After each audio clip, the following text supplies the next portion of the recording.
नमस्कार, स्वदेश न्यूज की खास पेशकश बातें सितारों की में आप सभी का स्वागत है। मैं हूं भागीरथ साहू। बातें सितारों की में आज हम रूबरू होंगे अभिनेता, राइटर, डायरेक्टर अभिराम भटकमकर से। अभिराम भटकमकर का जन्म महाराष्ट्र के अकोला में हुआ। जर्नलिज्म इन मास कम्युनिकेशन में डिप्लोमा की पढ़ाई की तो नेशनल स्कूल ऑफ ड्रामा से एक्टिंग की पढ़ाई की। अभिराम मराठी और हिंदी भाषा में सीरियल और फिल्मों में राइटर, डायरेक्टर और एक्टर के तौर पर काम कर रहे हैं। अभिराम ने हिंदी सीरियल चाणक्य, क्षितिज, दामिनी, सीआईडी आहट में अहम भूमिका निभाई है। तो अभिराम ने मराठी फिल्म पछाड़ लेला और फुल थ्री धमाल में मुख्य भूमिका निभाई है। वहीं मराठी फिल्म देवकी रामदेव आला रे बाबा तो हिंदी फिल्म में जिंदगी जिंदाबाद रिलेशन में अहम भूमिका निभाई है। अभिराम भटकमकर ने एक्टिंग के साथ डायरेक्शन भी किया है। फिल्म अमी असू लाड़के के डायरेक्टर हैं। यह मराठी फिल्म है। तो फिल्म बाबा लगीन को भी निर्देशित किया है। अभिराम एक्टर और डायरेक्टर के अलावा राइटर भी हैं। फिल्म पछाड़ लेला, बाल गंधर्व, अमी असू लाड़के, फुल थ्री धमाल, खबरदार के राइटर भी हैं। अभिराम भटकमकर ने उपन्यास असा बाल गंधर्व, चुड़ैल, एट एनी कॉस्ट इंशाअल्लाह को भी कलमबद्ध किया है। अभिराम भटकमकर को राष्ट्रपति रामनाथ कोविंद के द्वारा संगीत नाटक अकादमी अवार्ड से नवाजा गया है। तो आज हम इनसे रूबरू होंगे और जानेंगे इनके एक्टिंग, डायरेक्शन और राइटिंग के सफर के बारे में। और इस वक्त हमारे साथ सीधे जुड़ गए हैं अभिनेता, राइटर, डायरेक्टर, एक्टर अभिराम भटकमकर। अभिराम जी, आपका बहुत बहुत स्वागत है स्वदेश न्यूज की खास पेशकश। नमस्कार, नमस्कार।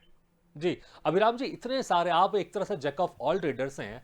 आप एक्टर भी हैं, डायरेक्टर भी हैं, राइटर भी हैं। तो आखिर शुरुआत आपकी कैसे? शुरुआत में क्या आप एक्टर बनना चाहते थे या कैसे शुरुआत हुई आपकी और कब आपकी शुरुआत हुई? शुरुआत तो मेरी लेखन के साथ हुई है। जी। मैं कोल्हापुर के एक छोटे से स्कूल में पढ़ता था हम्म। और वहाँ कोल्हापुर का माहौल ऐसा है कि कोल्हापुर में मराठी इंडस्ट्री के 2 स्टूडियोज थे और वहाँ पे फिल्में बनती थी। हम्म। तो इन फिल्मों का शूटिंग और ये सब देख के मुझे हमेशा से ऐसा लगता रहा कि मैं लिखूं, मैं एक्टिंग करूं। तब मैंने स्कूल में था तब 2 छोटी सी शॉर्ट स्टोरीज मैंने लिखी थी। लेकिन उसके बाद ज्यादातर मैंने वन एक्ट प्लेस में एक्टिंग ही की है। और उसके बाद फिर अभिनय और लेखन का सफर एक साथ चलता रहा। जी। तो कई सारे कॉम्पिटिशन्स में भाग लेना, लिखना, खुद के लिए लिखना, उसमें रोल करना, ये सारी चीजें चलती रही। इसलिए जब मैं एनएसडी गया, हाँ। तब मेरे सामने ये निश्चित था कि मैं लिखूंगा भी और मैं अभिनय भी करूंगा। जी जी, तो बिल्कुल लेखन तो से ये आपकी दोनों चीजें एक साथ चलती रही। ग्रेट। तो लेखन से आपकी शुरुआत हुई, फिर आप एनएसडी भी गए और आप एज ए एक्टर भी हैं, डायरेक्टर भी हैं, राइटर भी हैं। तो जो फर्स्ट ब्रेक था आपका, हम खासकर एक्टिंग की बात करते हैं, जो फर्स्ट ब्रेक था आपका एक्टिंग में, वो क्या था वो? एनएसडी खत्म करके जब मैं मुंबई आया, तब मैंने सबसे पहले रोल किया चाणक्य सीरियल में। चंद्रप्रकाश द्विवेदी जी की सीरियल जो थी वो काफी चर्चित रही। उसमें छोटा सा मैंने कैरेक्टर किया, अग्निवेश नाम का वो कैरेक्टर था जी। तो वो मेरी एक तरीके से शुरुआत थी। और उसी सेट पे मुझे अलका मेहत्रा नाम के एक निर्देशिका ने देखा और उन्होंने मुझसे कहा कि महाराष्ट्र के एक बहुत बड़े कथाकार रह चुके हैं वपू काळे नाम के, तो उनकी कहानियों पे मैं एक सीरियल कर रही हूँ, तो तुम वो सीरियल लिखो भी और उसमें काम भी करो। तो इस तरह से वो मेरी शुरुआत रही। बिल्कुल। अच्छा, तो उस सीरियल में आप एज ए राइटर भी थे और एज ए एक्टर भी थे। लेकिन उसके पहले मैं ये भी जानना चाहूंगा आपसे कि जब आप एनएसडी से पास आउट हुए आप, तो एनएसडी एक बहुत बड़ी संस्थान है, हमारे देश की एक बहुत बड़ी संस्थान है। इसमें से जो निकल के जाते हैं वो बड़े ही परिपक्व और अच्छे एक्टर होते हैं। और बहुत सारे लोग आज इंडस्ट्री में बड़े बड़े सेलिब्रिटी बने हुए हैं, चाहे वो आशुतोष राणा हो, मनोज वाजपेयी हो, तमाम तरह के लोग हो। तो एनएसडी से निकलने के बाद कितना फायदा मिलता है इंडस्ट्री में, ये जानना चाहेंगे। या फिर जो एक आम एक्टर आता है पूरे देश से, उन्हीं की तरह उनको भी स्ट्रगल करना पड़ता है? स्ट्रगल तो करना पड़ता है। एनएसडी का जो एक ठप्पा है, लोगों को लगता है कि उससे सफर बहुत आसान हो जाएगा, लेकिन ऐसी बात नहीं है। कई बार तो ऐसा होता है कि भाई ये एनएसडी से है, बहुत सोचता होगा, ये क्वेश्चन करेगा, या फिर कई बार ऐसा भी होता है कि अरे ये शायद यहाँ पे जो एक कमर्शियल माहौल है उस माहौल में ये फिट नहीं हो पाएगा। इस तरह की भी बातें होती रहती है जी। हम लोग जब शुरू शुरू में आए तब ये बहुत चर्चा होती थी कि अरे एनएसडी से है तो मतलब किस तरह से काम करता होगा। एक बात तो होती है कि एनएसडी के एक्टर के ऊपर उनका विश्वास तो होता है एज एन एक्टर कि ये बेहतरीन रिजल्ट्स देगा, ये तो वो जानते हैं। लेकिन ये सारी बातें कि वो किस तरह से देखते होंगे कमर्शियल सिनेमा को या इस माहौल को, ये एक सवाल उस वक्त लगता था। लेकिन आज का माहौल बदल गया है। आज मतलब पहले जिस फिल्म को पैरेलल सिनेमा कहा जाता था वो मेनस्ट्रीम सिनेमा हो गया है जी। मतलब पहले एक हीरो की एक जो इमेज थी वो पूरी तरह से बदल गई है।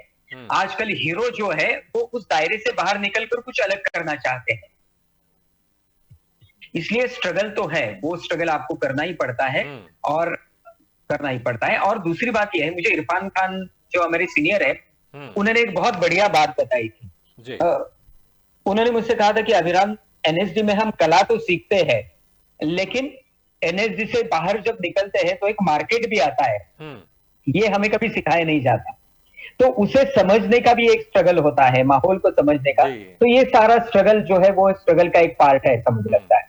बिल्कुल। तो बस शॉर्ट में थोड़ा बताइएगा आपकी कैसी जर्नी रही, स्ट्रगल आपको कैसा रहा जब आप एनएसडी से निकलकर आप गए। तो जो पहला आपने बताया जो सीरियल था वो चाणक्य था आपका, तो वहां तक एनएसडी से निकलने के बाद आपका स्ट्रगल और वो चाणक्य में जो रोल मिला था आपको अग्निवेश का, उस बीच में स्ट्रगल कैसा था आपका? उस वक्त स्ट्रगल का एक ही तरीका होता था कि फोटोग्राफ्स और बायोडाटा लेके निकलो घर से और लोगों से मिलते रहो और लोगों से ये तो चलता रहता। तो मैंने वही किया, मैं बहुत दफ्तर गया, मैं लोगों से मिला, अपने आप को इंट्रोड्यूस किया उन लोगों को। और फिर चाणक्य के वक्त उन्होंने मुझे कुछ लाइनें पढ़ने के लिए कहा, जिसे आजकल ऑडिशन कहते हैं। कुछ संस्कृत लाइंस थी जो मैंने पहले एक नाटक में भी मैंने वो किरदार किया था सूत्रधार का। तो वो उन्होंने देखा और उन्होंने मुझे वो रोल दिया। लेकिन ये बात है, मतलब एनएसडी होने के बावजूद भी बायोडाटा और फोटोग्राफ देके मैं कई जगह पे गया। मतलब इंटरेस्टिंग वाकया के बताता हूँ आपको। मैं एक मतलब जब मेरा एक प्ले बहुत हिट हुआ तो उसकी एक पार्टी वगैरह दी गई थी। तो एक प्रोड्यूसर आए थे, तो वो मुझसे मिले। उन्होंने मुझसे कहा कि अभिराम तुम मेरे ऑफिस में आ चुके थे। मैंने कहा मतलब मुझे याद नहीं आ रहा था। उन्होंने कहा नहीं याद करो, तुम आए थे। मैंने थोड़ी देर याद किया तो उन्होंने कहा अरे तुम आए थे ना फोटोग्राफ और बायोडाटा लेके। तो मैंने कहा मुझे वो याद नहीं आया। मैंने उनसे कहा देखिए सर क्या है, मैं भूल गया, लेकिन क्या है मतलब जैसे आप दिन में 50 एक्टर्स को मिलते हो, वैसे हम भी तो दिन में 10-12 ऑफिस के चक्कर लगाते हैं, हम भी कितने लोगों को याद रखे। बिल्कुल, आपका बहुत ही अच्छा। वो भी बहुत हंसे और बोले मैंने ये कभी सोचा ही नहीं था, मुझे लगता था कि आने वाला मतलब जैसे हम दिन में 50 एक्टर देखते हैं आप भी वैसा ही करते होगे। तो मतलब इस तरह से वो मेरे स्ट्रगल के दिन थे और बहुत बड़े मजेदार दिन थे। बिल्कुल। अच्छा, फिर ये आपका जो फिल्मी सफर था वो कैसे शुरू हुआ आपका? फर्स्ट ब्रेक क्या था फिल्म का आपका और वो उसमें कैसे मिला आपको मौका? मुझे फर्स्ट ब्रेक जो मिला वो एज अ राइटर ही मिला, क्योंकि मेरा प्ले जो था हसत खेड़त नाम का, जिसमें अशोक सराफ ने रोल किया था, वो काफी हिट रहा। तो मुझे मराठी फिल्म के लिए एन चंद्रा जी ने पूछा कि वो मराठी फिल्म बना रहे थे। तो मैंने कहा मैंने फिल्म तो कभी लिखी नहीं है, फिल्में देखी तो बहुत है मैंने। तो उन्होंने कहा नहीं ट्राई करो, मैं तुम्हारे साथ को। और पुरुषोत्तम बेर्डे नाम के हमारे डायरेक्टर थे, तो उनके साथ मैंने वो लिखना शुरू किया। मतलब और फिर वो मेरी पहली फिल्म थी, रिलीज हुई। उसके बाद महेश मांजरेकर ने मुझे उनकी पहली मराठी फिल्म आई नाम की जो थी उसके लिए लिखने के लिए मुझे पूछा। और तो इस तरह से एज अ राइटर मेरा सफर शुरू हुआ। और उसका असर ये हुआ कि लोगों ने मुझे एक्टिंग के लिए बुलाना बंद कर दिया। अच्छा, लोगों को लगा अरे ये तो अब राइटर बन चुका, अब ये क्यों एक्टिंग करेगा।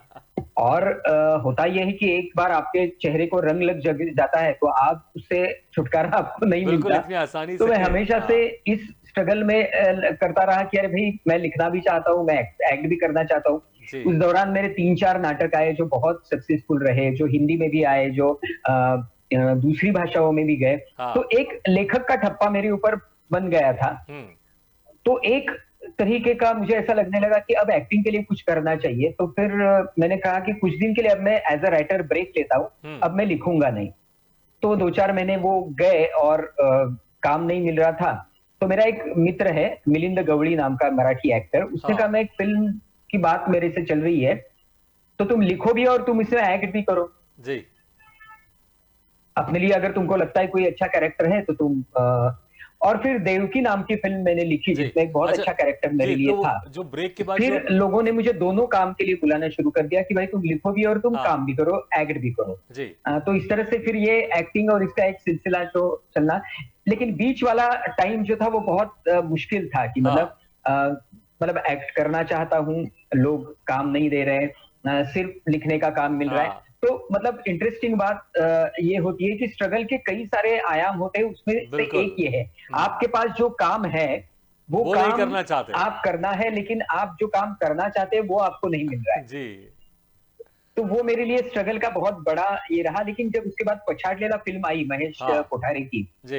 वो एक हॉरर कॉमेडी थी हाँ। और उन्होंने कहा कि एक हॉरर कॉमेडी करनी है, कुछ होगा तो ये करो। और उसमें मेरे साथ एक्टर भी बहुत अच्छे थे। श्रेयस तलपदे था, जो आज हमारा हिंदी फिल्मों का बहुत जी। बड़ा एक्टर बन चुका है। भरत जाधव नाम का एक्टर था, जिसने मराठी के बहुत सारे फिल्मों में बहुत अच्छे काम किए हैं। तो हम तीनों की वो कहानी थी, 3 मेन कैरेक्टर्स थे उसमें। और वो बहुत एक ब्लॉकबस्टर कहा वैसी मूवी रही, जो आज तक भी दिखाई जाती है और लोग उसको बहुत पसंद करते हैं। एक कल्ट फिल्म के रूप में उसको जी। देखा जाता है। बिल्कुल, तो इस तरह नाम से ही ये बड़ा इंटरेस्टिंग है, एक्टिंग राइटिंग पछाड़ का जो लेला। सिलसिला है वो जी। चलता रहा। बिल्कुल, बड़ा इंटरेस्टिंग नाम भी है, पछाड़ लेला। अच्छा, कुछ हिंदी फ़िल्में भी की आपने, जैसे ज़िंदगी हाँ ज़िंदाबाद और सलाब। तो हिंदी फ़िल्मों जी। में, क्योंकि जो अभी ये पछाड़ हम्म, लेला है, ये मराठी फ़िल्म है, तो ये जो हिंदी हम्म, फ़िल्म का जो आपका एक्सपीरियंस हम्म, था, ये कैसा था आपका? हाँ। जिंदगी जिंदाबाद एक मतलब इशू बेस्ड फिल्म थी। हुँ। एड्स को लेके वो फिल्म थी और उसमें मेरा जो कैरेक्टर था वो एक जो वेटर होते हैं होटल में काम करने वाले, और उस माहौल में वो किस तरह से एड्स की चपेट में आ जाते हैं और फिर उनका आगे कैसे हाल होता है। हुँ। और एक हंसते खेलते ये करने वाला वेटर जो अपने जनरेशन के साथ लोगों के साथ हंसता खेलता है, और उसके फिर सारी आदतें लग जाती है और किस तरह से वो उसमें के चपेट में आता है और उसका कैसा भयानक अंत की तरफ वो चला जाता है। तो इस हुँ। तरह की ये फिल्म थी जिंदगी जिंदाबाद, जिसमें ओमपुरी साहब थे, उत्तरा जी थी, हुँ। उत्तरा बावकर, नीता वशिष्ठ थी, तो मैं ये ज़रूर मिलिंद पूछना गुनाजी चाहूँगा थे। आपसे, ज़्यादा अच्छा एक्सपीरियंस आपको किसमें लगा?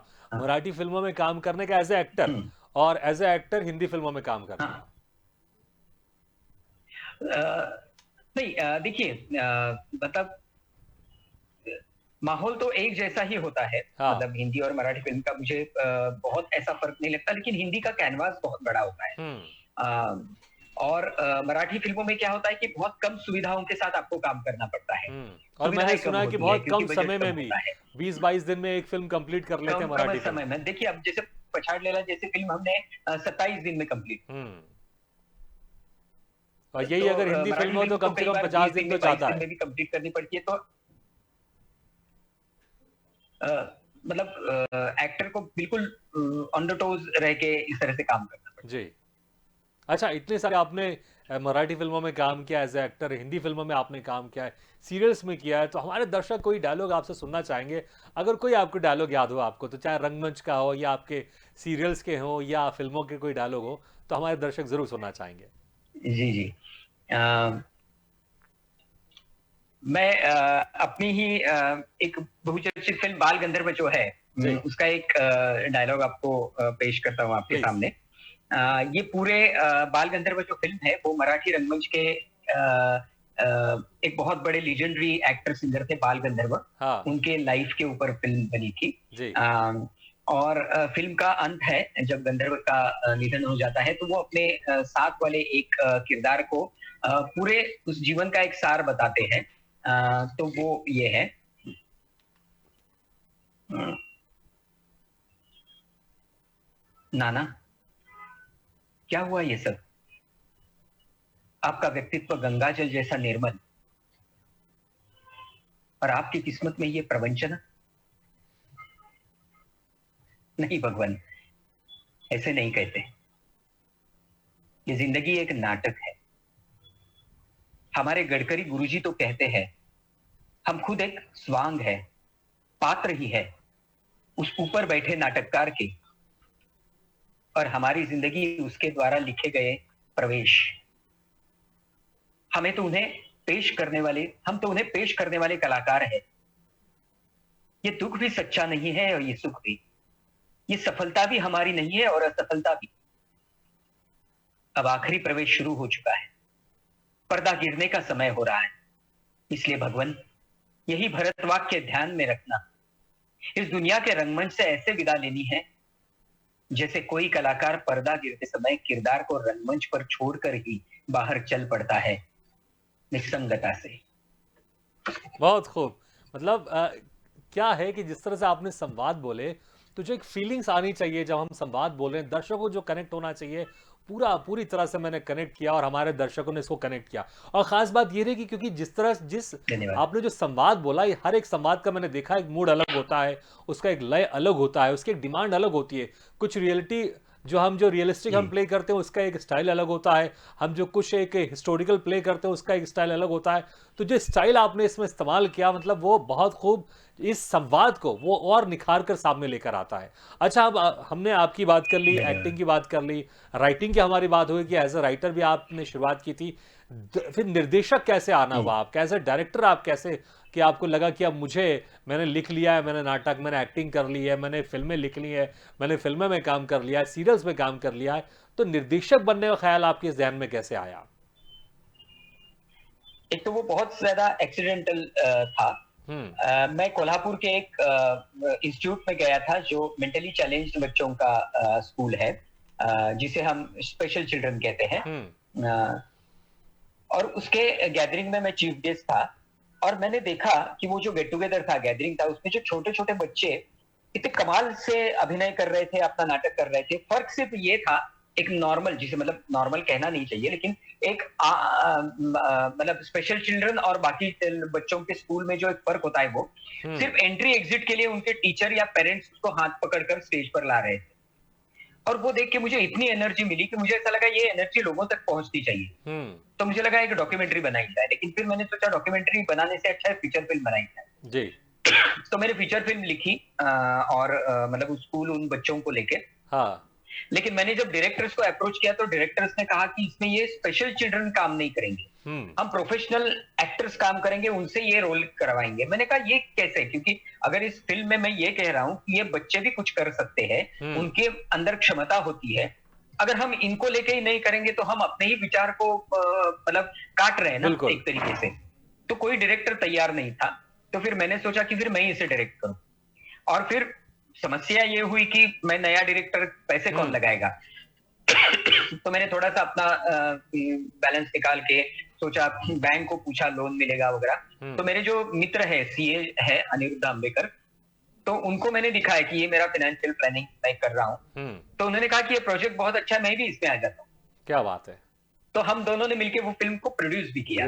तो इस तरह से एक जरूरत के हिसाब से हम लोग उसमें कूद पड़े, और उस फिल्म को मैंने डायरेक्ट किया। हाँ। और उस फिल्म का एक बेहतरीन मतलब उपलब्धि मुझे ऐसी लगती है कि मराठी फिल्मों का जो बेस्ट फिल्म का जो अवार्ड होता है, जी नाम की एक संस्था है, हाँ। उस संस्था का जो बहुत बड़ा अवार्ड माना जाता है, उस साल बेस्ट चाइल्ड आर्टिस्ट का अवार्ड इन पूरे बच्चों के ग्रुप को दिया गया। क्या बात है, बहुत बढ़िया। मुझे अच्छा, लगता है कि शायद ये विश्व की पहली ऐसी घटना होगी कि जिसमें ओपन कंपटीशन में स्पेशल चिल्ड्रन ने बेस्ट चाइल्ड आर्टिस्ट का अवार्ड जीता जी। अच्छा अभिराम जी, कौन सी वो फिल्म थी? हम चाहेंगे हमारे दर्शकों को भी आप नाम बताएं उस फिल्म का। जी, उस फिल्म का नाम है आम्ही असू लाडकी। ओके। अच्छा, हिंदी में इसका क्या मतलब होता है? हम होंगे लाडले। हाँ, हम होंगे लाडले। एक क्या है, एक छोटी सी कविता है मराठी की, जिसमें कवि लोग ये कहते हैं कि आप क्या पूछते हैं कि हम कौन है, हम तो लाडले हैं ईश्वर के। हाँ, तो इस फिल्म का नाम भी मैंने वही रखा कि हम तो लाडले हैं जी। और ईश्वर के तो हर कोई जानता है, क्योंकि वो कविता बहुत फेमस है इसलिए। तो मतलब हम ईश्वर के लाडले हैं, इस तरह का उसका अर्थ बनता है जी। अच्छा, आपने कुछ उपन्यास भी लिखे हैं, बड़े इंटरेस्टिंग उपन्यास लिखे हैं, कुछ उपन्यास के कुछ नाम भी बड़े इंटरेस्टिंग है। जैसे कि मैं जिक्र करूं जी कुछ आपके जो उपन्यास जो लिखे हैं आपने, एक तो है असा बाल गंधर्व जी। और चुड़ैल, और फिर एट हाँ, एनी कॉस्ट और इंशाअल्लाह, चुड़ैल। ये सब आपने लिखे हैं। तो जो चुड़ैल जो है हाँ। ये आखिर किस तरह का उपन्यास है? नाम से ऐसा लगता है हाँ, कि कुछ हॉरर हाँ, कुछ नहीं, ये होगा चुड़ैल शॉर्ट उपन्यास। स्टोरी का कलेक्शन है। किसका? हाँ, हाँ, जिसमें से कुछ स्टोरीज हंस में भी पब्लिश हुई है, कथादेश हाँ। में भी पब्लिश हुई है। तो ये चुड़ैल बहुत इंटरेस्टिंग ये है, क्या था, मैं जब स्क्रिप्ट लिख रहा था, नाटक हाँ। लिख रहा था, तो मुझे कई बार ऐसा लगा कि कई सारे विचार अपने मन में ऐसे हैं हम्म। कि जिसमें मुझे फिल्म भी नहीं दिखती है, जिसमें मुझे नाटक भी नहीं दिख रहा है, तो ये क्या हाँ है? तो मुझे ऐसा लगा कि इसे शॉर्ट स्टोरीज के रूप में मैं इसे लिखूं, और मैंने लिखना शुरू कर दिया। जी। अब इसका नाम क्या रखना चाहिए, क्योंकि ये सारी कहानियां फिल्म इंडस्ट्री से जुड़ी हुई है। ओके, फिल्म फिल्म इंडस्ट्री और इंडस्ट्री से जुड़ी टेलीविजन हुई है। इंडस्ट्री में जो मैंने समय बिताया, जी। उस अभिराम समय जी, से जुड़ी हुई है। अभिराम जी, फिल्म इंडस्ट्री से जुड़ी हुई है, हाँ, ग्लैमर इंडस्ट्री से जुड़ी हुई कहानियां, लेकिन आपने इस उपन्यास का नाम हाँ, चुड़ैल रखा है। आखिर क्या वजह है? जी। वजह ये है, उस उपन्यास के उस नहीं, उस कहानी मतलब शॉर्ट स्टोरी कलेक्शन में एक कहानी है जिसका नाम है चुड़ैल। हाँ। उसमें एक कैरेक्टर कहता है कि जो बहुत बूढ़ा है, जो बहुत इंडस्ट्री में काम कर चुका है, 80 साल का, वो कहता है कि बेटे ये इंडस्ट्री एक चुड़ैल है, हम्म। चुड़ैल जैसी है। चुड़ैल की खासियत क्या है कि वो बड़ी आकर्षक होती है, हम्म। बहुत खूबसूरत होती है, चमक दमक होती है, आकर्षक होती है, वो अपने तरफ आकर्षित कर लेती है, और एक बार आप उसके चंगुल में फंस जाते हैं तो आपको रियलिटी पता चलती है कि ये चुड़ैल है। हम्म। तो ये एक मेटाफर मैंने यूज किया है कि फिल्म जी। इंडस्ट्री एक चुड़ैल की तरह है, बहुत आकर्षित करती है, चमक दमक है, हम्म। लेकिन एक बार जो अपने तो आप उसके चंगुल से छूट नहीं पाते। आप देखिए, मैं हमेशा से कहता हूं कि फिल्म इंडस्ट्री में आने का रास्ता है, वापस जाने का रास्ता नहीं है। जी, ये बिल्कुल मैं बोलूँगा कि इससे अच्छा नाम, इससे सटीक नाम इस उपन्यास का हो नहीं सकता कि जो आपने लिया है चुड़ैल। जी। अच्छा अभिराम जी, एक थैंक यू। बहुत सारे आपको हाँ, अवार्ड से नवाजा गया, लेकिन जो एक अवार्ड मिला आपको जी राष्ट्रपति जी के हाथों, रामनाथ कोविंद जी के हाथों, जो आपको जी अवार्ड मिला है संगीत जी। नाटक अकादमी का जो अवार्ड मिला आपको, तो ये वाकई एक जी जब आपको पता चला जी। कि ये अवार्ड आपको मिलने वाला है, तो क्या हम्म, एक्सप्रेशन थे सबसे पहले आपके, और क्या जहन में चला आपके, क्या सोचा जी, आपने उस वक्त? बिल्कुल बिल्कुल खुशी तो मुझे थी, मतलब बिल्कुल खुश हुई, क्योंकि ये शिखर सम्मान माना जाता है थिएटर का, हम्म। और कई सालों से लिख रहा हूं, तो प्लेराइट के रूप में अवार्ड मिला। सबसे बड़ी खुशी मुझे ये थी कि मैंने बाल गंधर्व के ऊपर उपन्यास लिखा, और बाल गंधर्व के ऊपर मैंने जो फिल्म लिखी, हम्म। और संगीत नाटक अकादमी ने जब अब नाटक के लिए अवार्ड देना शुरू किया, तो सबसे पहला अवार्ड बाल गंधर्व जी को मिला था। हम्म। तो मुझे ऐसा लगा कि ये कोई एक संजोग है कि जो अवार्ड उनको पहले मिले, वो अवार्ड मुझे दिया जा रहा है। जी। तो इस बात की मुझे बड़ी खुशी हुई, और मुझे ऐसा लगा कि वो उनका आशीर्वाद है। बिल्कुल। अच्छा अभिराम जी, ज्यादा समय हमारे पास नहीं बचा, मुश्किल से 1-1.5 मिनट का समय। तो जो आपने हम्म, बहुत सारे उपन्यास हाँ, लिखे आपने, कोई पसंदीदा लाइन आपको अपने जी उपन्यास की अगर आप हमारे दर्शक को सुनाना चाहें तो जरूर उनको बहुत अच्छा लगेगा। जी। अ, इसी उपन्यास में, बाल गंधर्व उपन्यास में, हाँ। ये है कि नाटक का पहला शो है, पहला ब्रेक है बाल गंधर्व जी का, हाँ। और उसी वक्त पता चलता है कि उनकी छोटी बेटी जो है 6 महीने की, उसकी डेथ हो गई है। जी। तो वो कहते हैं कि नहीं, मैं शो करूंगा, मैं हम्म। शो छोड़ू, मैं शो मस्ट गो ऑन, वो कहते हैं। तो उस वक्त वो एक लाइन बोलते हैं जो मुझे बहुत अच्छी लगती है। प्लीज। उसने ये कहा कि ये मेरा दुख है व्यक्तिगत, और वो भामिनी का कैरेक्टर कर रहे हैं, भामिनी हम्म। नाम का कैरेक्टर करते हैं। तो वो कहते हैं कि ये मेरा दुख है व्यक्तिगत, उसकी जलन भामिनी क्यों सहे, हम्म। अपने दुर्भाग्य की आंच मैं भामिनी पर नहीं पड़ने दूंगा, मंचन होगा। और उसके साथ एक और लाइन मुझे उनकी बड़ी अच्छी लगती है कि उनके ऊपर बहुत सारा कर्जा हो चुका है, हम्म। और वो कर्जा लौटाने के लिए काफी कुछ उनको ये करना पड़ता है, जी। और लोग उनकी मदद करते हैं। वो कहते हैं कि हम पैसा दे देंगे, आपका कर्जा चुकाएंगे। वो कहते हैं कि नहीं, मैं ही ये कर्जा चुकाऊंगा। जी। तो वो लाइन उसमें वो कहते हैं कि चुकाएंगे, सारा कर्जा चुकाएंगे, नाटक खेल कर, इन रसिकों के बलबूते पर ही चुकाएंगे। हम्म। आगे वो कहते हैं, पुरुषार्थी लोग कहते हैं हमने चूड़ियां नहीं पहन रखी है, पर आज मैं इस भरी सभा में प्रतिज्ञा करता हूं कि मैं ये कर चुकाऊंगा, चूड़ियां पहनकर ही पुरुषार्थ कर दिखाऊंगा। बहुत बढ़िया। अभिराम जी, समय बहुत कम है, नहीं तो हम आपसे और चर्चा करते, लेकिन बहुत बहुत शुक्रिया इस समय निकालकर जी आपने जी हमारे इस जी। कार्यक्रम में शिरकत की। जी जी बिल्कुल। बहुत अच्छा लगा आपसे बात करते हुए। धन्यवाद। Thank you very much. तो बातें सितारों की में आज हम रूबरू हुए अभिनेता राइटर डायरेक्टर अभिराम भटकमकर से। अगले बार हम फिर किसी शख्सियत से मुलाकात करेंगे, तब तक ले दीजिए इजाजत। लेकिन खबरों का सिलसिला लगातार जारी, आप देखते रहिए स्वदेश न्यूज, सबसे पहले देश।